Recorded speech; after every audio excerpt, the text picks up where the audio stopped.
خليني احكي لك قصة. اوليفر بعد تفكير كتير حس ان هو محتاج يفتح قناة يوتيوب. قعد بقى يفكر في الموضوع وقعد يقول لازم كل حاجة تبقى احترافية، فقعد بقى يشتري معدات كتير وقعد يتعلم معلومات كتير ويشوف فيديوهات من هنا وفيديوهات من هنا عن ازاي يفتح قناة يوتيوب.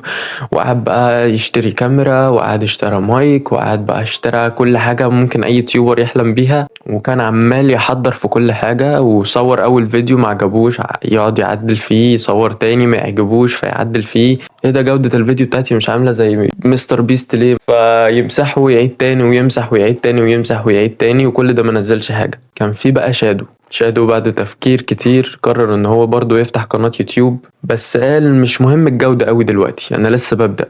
فبدأ يصور بالموبايل اللي معاه، بدأ يعمل مونتاج بسيط، المهم انه يتطور حتى لو 1% كل يوم.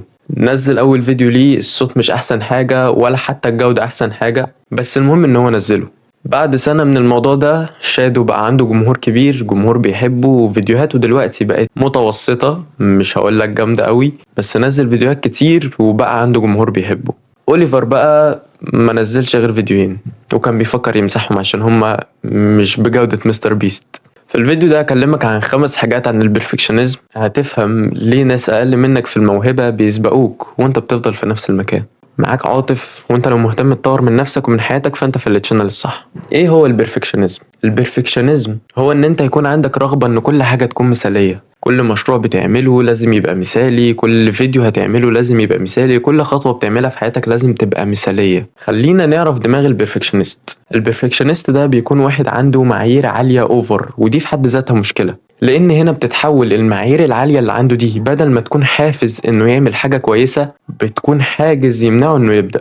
البرفكشنست بيقول بينه وبين نفسه اي حاجة بعملها لو مش مثالية فانا ما ينفعش انشرها. بس هنا بقى الفخ اللي بيقع فيه، لان المثالية عبارة عن وهم، مفيش حاجة تقدر تكون مثالية. اي حاجة بنعملها في الدنيا دايما ينفع تتحسن، دايما ينفع تتطور، اي فيديو ينفع يتعدل ويبقى احسن، اي مشروع ينفع يتطور، اي جسم في الدنيا برضو ينفع يكون احسن. فانت لو استنيت اللحظة اللي تكون كل حاجة فيها مثالية فانت كده بتستنى حاجة عمرها ما هتحصل، فبالتالي انت عمرك ما هتبدأ.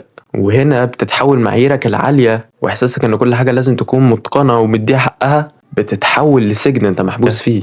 النقطة التانية ان في الحقيقة البرفكشنزم عبارة عن خوف. معظم الناس بتشوف الواحد اللي بيكون عايز يطلع كل حاجة بيرفكت وكل حاجة مظبوطة ده دليل على الطموح، بس الحقيقة ان البرفكشنزم عند الناس دي بتكون مرتبطة بخوف، بتكون مرتبطة بخوف من الفشل، او خوف من ان الناس تشوف اخطائك، او خوف من ان انت تكتشف ان انت في الحقيقة اقل مما انت كنت متوقع.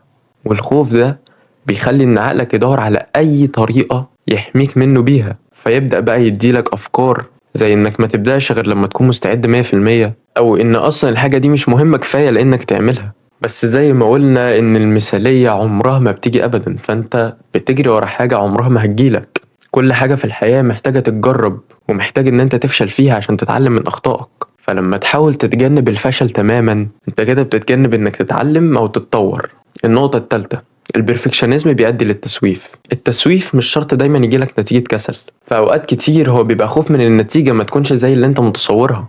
الشخص البرفكشنست بيقضي وقت طويل في التخطيط، ودي حاجة بتبان كويسة، بس الفكرة ان عنده التخطيط ده بقى بيحل محل التنفيذ، وانت عمرك ما هتعرف توصل لمكان لو انت معاك الخريطة بس معاكش وسيلة المواصلات اللي توديك. وفي الاخر بيكتئب ويحس بالاحباط ان مفيش نتائج وهو اصلا لسه ما بدأش، وهيكتشف في الاخر ان الموضوع ما كانش ولا نقص معلومات ولا وقت ولا خبرة، الموضوع بس كان خوف من البداية. النقطة الرابعة، ليه الاشخاص الناجحة ما بيستنوش المثالية؟ لما تبص كده للشخصيات اللي ناجحة حواليك هتكتشف حاجة مهمة جدا، هتكتشف ان محدش فيهم بدأ مثالي، او محدش فيهم حتى فكر يبدأ مثالي، اعتمدوا بس على مبدأ بسيط، ان الاستمرارية حتى لو مع تطوير قليل اهم بكتير من اني مبدأش اصلا لحد ما استنى اكون مثالي.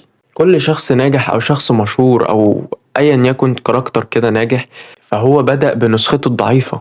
اول فيديو لاي يوتيوبر كان بسيط جدا، اول مشروع لاي بيزنس مان اكيد كان مليان بالاخطاء وفشل، اكيد كان فيه ثغرات كتير وفشل. بس الفكرة هنا ان هم برضو ما حاولوش يكونوا مثاليين، هم حاولوا يتعلموا من اخطاء فشلهم ويعدلوها كل مرة لحد ما التحسينات الصغيرة دي بتتراكم ويبقى انجاز كبير نسميه نجاح. النقطة الخامسة، ازاي تتخلص من البرفكشنزم؟ ان انت تتخلص من البرفكشنزم مش معناه خالص ان انت هتكون مهمل او ان انت مش هتدي كل حاجة حقها. الفكرة ان انت بس هتغير طريقة تفكيرك. بدل ما تسأل نفسك الحاجة اللي انا عملتها دي مثالية، اسأل نفسك هي الحاجة اللي انا عملتها دي احسن من المرة اللي فاتت.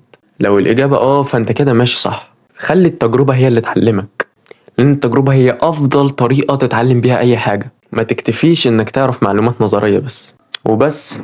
شوف الفيديو ده هيفيدك جدا جدا، واعمل لايك عشان الفيديو ده ينتشر للناس اكتر ويستفيدوا منه، واعمل سبسكرايب لو عايز تشوف المحتوى ده كتير. وبس اشوفك الفيديو الجاي اللي انا متأكد ان انت هتكون احسن بكتير من دلوقتي.